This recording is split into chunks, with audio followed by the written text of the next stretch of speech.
Jina langu naitwa Mchungaji Jonas Yari. Nipo mkoa wa Kigoma. Mimi huduma yangu ni mchungaji, lakini ni mwinjilisti na mtume. Ninayefanya kazi ya utume kueneza injili mahali ambapo hakuna makanisa. Natamani makanisa yakafike ili neno la Mungu lipate kuwafikia. Lakini pia ni chanzo cha kupunguza uovu, ni chanzo cha kuponya watu. Wako watu wameugua magonjwa mbalimbali. Mfano, mimi mke wangu ameugua miezi 6, akiwa mwehu, akiwa kichaa, amevua nguo, ameongea usiku na mchana. Si hayo tu, wanangu wamewahi kuugua kifafa, wanangu wawili, nao pia walikwisha pona. Nampenda Yesu wangu alichonitendea. Hivyo ninajawa na wivu mkubwa kwa ajili ya kulitangaza neno la Mungu. Wako watu wengine wako katika madhira magumu, wameugua magonjwa ya ajabu, wameugua kansa, wameugua pressure, wameugua shinikizo la damu, wameugua magonjwa ya ajabu ajabu, mengine ni magonjwa ya kutengeneza, adui amewaonea, lakini Yesu yupo. Kwa sababu hiyo sasa mimi ninafanya huduma hiyo ya kutangaza neno la Mungu, ninahubiri injili mjini na vijijini. Sasa wakati mwingine vitendea kazi ninavyovitumia, maana huwa narusha huduma hii kwenye YouTube na mitandao mingine huwa ninarusha. Sasa kitendea kazi ninachotumia ni simu. Wakati mwingine picha hazina ung'avu, unaweza ukaziangalia. Lakini sasa pamoja na hayo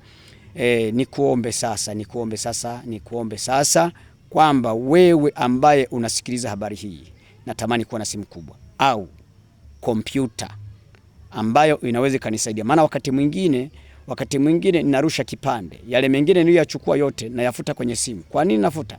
Nakataa memory isijae. Kwa sababu hiyo natamani kuwa na simu kubwa au kompyuta, lakini pia natamani kuwa na vitendea kazi vingine, amplifier kubwa, speaker, mic, generator. Vyote hivyo vinahitajika ili kuisapoti huduma hii ya injili pamoja na maombezi.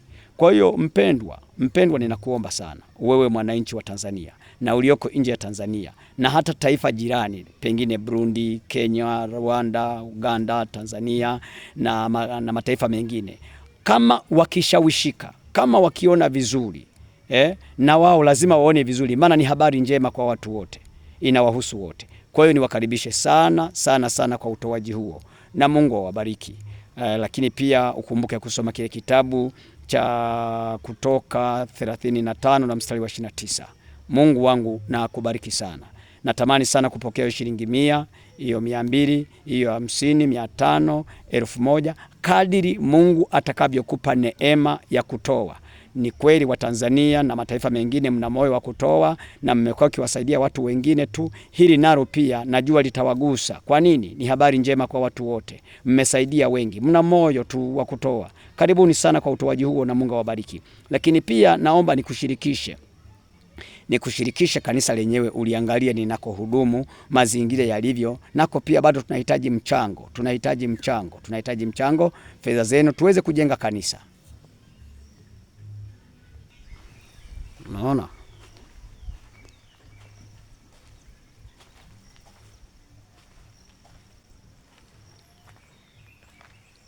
Kanisa limekwisha kabisa.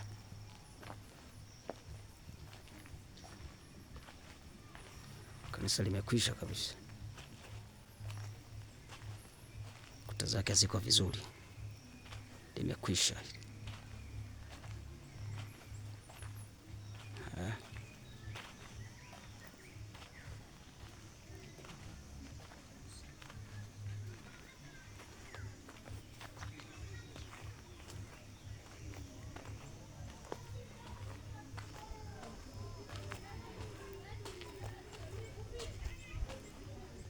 Unaona?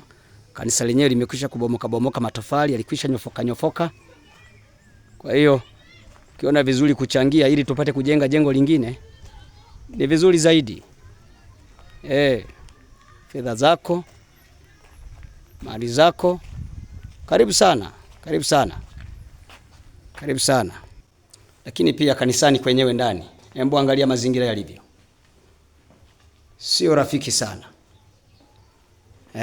Cheki madhabahu yetu. Tunatumia meza.